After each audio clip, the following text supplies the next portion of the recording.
ನಮಸ್ತೆ ಪ್ರಿಯ ವೀಕ್ಷಕರೇ, ನಾನು ಎಸ್ ವಿ ಚಂದ್ರಕಲಾ ಶಿವಮೊಗ್ಗ. ನಾನೀಗ ತೋರಿಸ್ತಿರುವಂಥ ಒಂದು ದಿಢೀರ್ ಪದಾರ್ಥ ಸೌತೆಕಾಯಿ, ಎಳೆ ಸೌತೆಕಾಯಿಯ ಪಚ್ಚಡಿ ಅಥವಾ ಸಾಸಿವೆ. ಬೇಕಾದಂಥ ವಸ್ತುಗಳನ್ನು ನೋಡೋಣ. ಒಗ್ಗರಣೆಗೆ 1 ಸ್ಪೂನಷ್ಟು ಎಣ್ಣೆ, ಶೇಂಗಾ ಎಣ್ಣೆ ತೊಗೊಂಡಿದ್ದೀನಿ, ಸಾಸಿವೆ, ಹಾಗೆ ಒಣಮೆಣಸಿನ್ಕಾಯಿ, ಇಂಗು, ಕರಿಬೇವು, 1 ಸಣ್ಣ ಕಪ್ ಮೊಸರು ಮತ್ತು ರುಚಿಗೆ ತಕ್ಕಷ್ಟು ಉಪ್ಪು. ಹೇಗೆ ಮಾಡೋದಂತ ನೋಡೋಣ. ಈಗ ತೋರಿಸಿರುವಂಥ ಸೌತೆಕಾಯಲ್ಲಿ ಅರ್ಧ ಈ ಥರ ಸಣ್ಣಗೆ ಕೊಚ್ಚಿಟ್ಕೊಂಡಿದ್ದಾಯಿತು.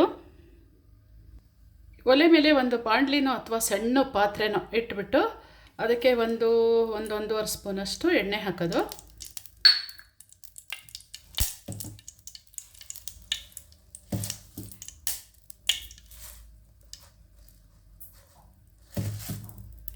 ಇದು ಕಾದಿದೆ. ಕಾಯ್ತಿದ್ದಂಗೆ ಸಾಸಿವೆ, ಒಣಮೆಣಸಿನ್ಕಾಯಿ, ಇಂಗು, ಕರ್ಬೇವಿನ ಸೊಪ್ಪು,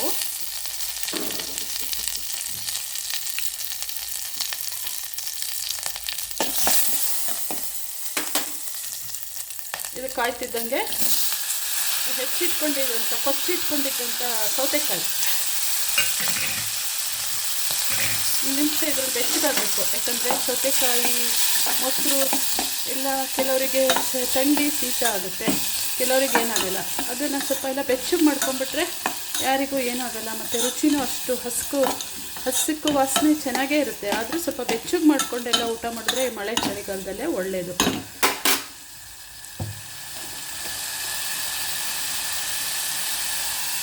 ಹಾಗೆ ಇದಕ್ಕೆ ರುಚಿಗೆ ತಕ್ಕಷ್ಟು ಉಪ್ಪು ಹಾಕ್ತೀನಿ. ಇದು ದಿಢೀರಂತ 5 ನಿಮಿಷಕ್ಕಾಗಂಥದ್ದು.